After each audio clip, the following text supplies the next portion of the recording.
Oh, just to get used to the game.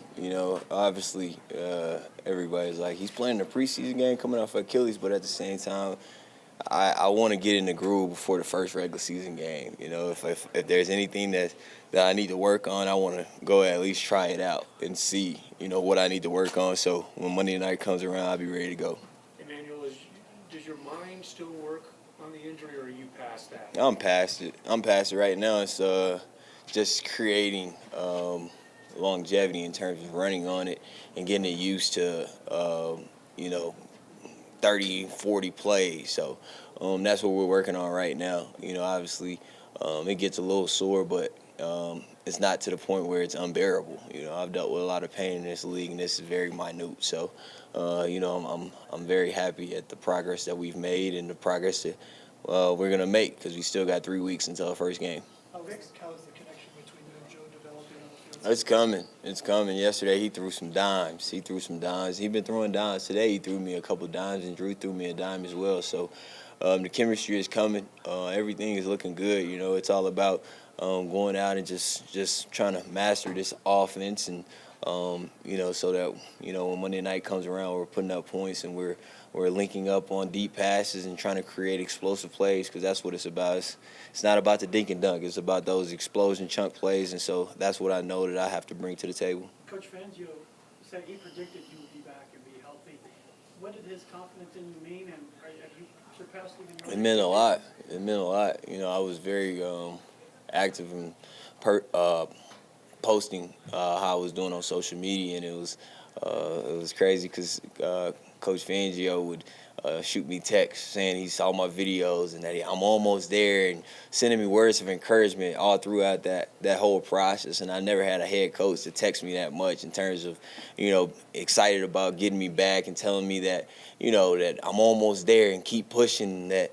If he sees something, I need to work on that. And so it's amazing that I'm finally back out here. He told me today. I told him that you're going to be back, that you're going to be ahead of schedule. So that feels good that, I'm back and ready to roll and ready to, make those explosive plays. So does that mean he has a burner account? I don't know if it's a burner account. Hey, in the spring, you thought this offense would make defenses defend the whole field. Has that developed once you have gone through this installation, and what kind of...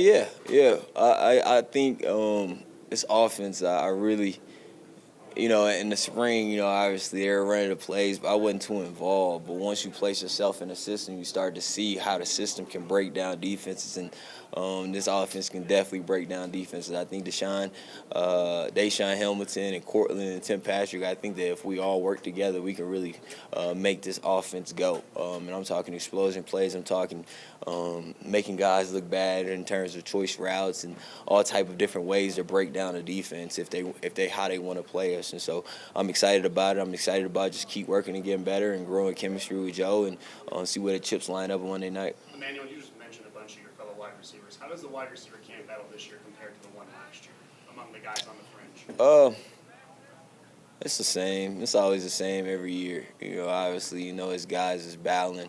It's always guys that come into camp and surprise you, and it's always guys that that's probably gonna make the roster. Because in the NFL, it's all about being consistent, and so you see the guys who are consistent on an everyday basis, and sometimes those guys that are consistent, they don't make the team, but they always somehow wind up on a roster somewhere in the NFL. So that's what it's about, and so it's the same every year. You see the same thing. Which one of the new ones this year has caught your eye the most? How the guys? I mean, all of them. It's not fair for me to sit up here and say one guy. All of them have been working their butt off. I love the room.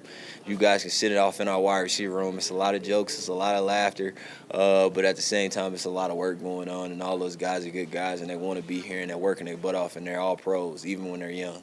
How much did the other ankle limit you last year, and at what point did you decide you were going to have to get It limited me a lot. I remember coming out here just a conditioning test. I was like, it's no in hell I'm going to make it through the season on this because, we were going to have the surgery last spring, but we didn't do it because it was feeling good. But then I came out, conditioning test, I was like, it was hurting. But, I just battled through it the entire season. There was some games in the fourth quarter, I'm running around, I'm telling my coach, Zach Azzani, like, Coach, my ankle's sore. I don't know if I could do it, but, deep down inside, I found a way to make it happen. And so I think that's what I'm most excited about. Obviously, still, got the Achilles, a little bit ache, but, at the same time, it's minute compared to what I was doing with the ankle. So I'm excited about getting out here and just really playing a football game and healthy and feeling good and no thought in the back of my head of will the pain come or will it go?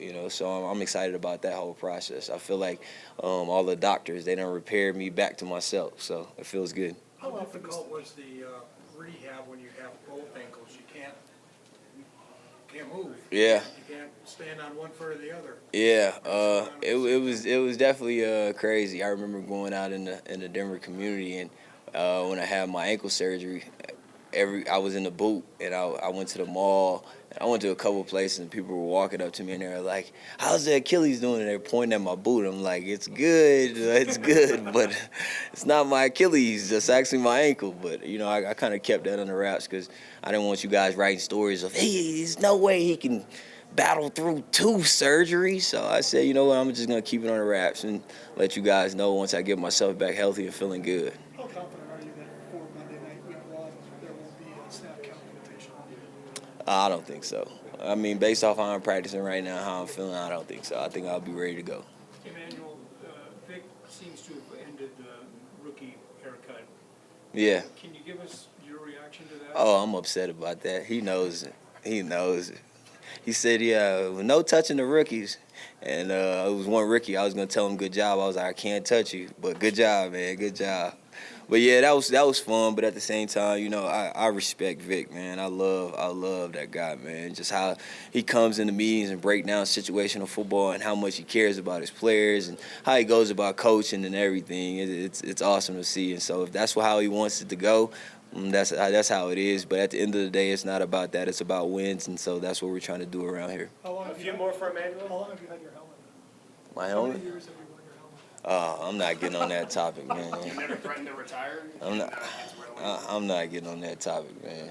Last one, Nikki. Your rapport with Zach Azani, how has it changed from the start to now? It's changed a lot. Obviously last year we butted heads. Him coming from the college ranks to the NFL and how he went to his meetings and run. But it's all about trying to win, right? And so you got 2 guys who really the same type guys, and so we found a way to make it work. And when I say that, I don't mean that on a light way of saying that we only work together because we have to. I really have a fond love for him. A lot of people don't know about Coach. I mean, Coach not gonna be at practice in the next 2 days because his mother just passed away, and I feel for him. He walked out the field today, almost wanted to cry. That's what type of love I have for him. I got a lot of love for him. The guy made me a better player last year. He made me really refocus and revamp, and I'm forever thankful for that. Thank you very much. Thank you, Emmanuel.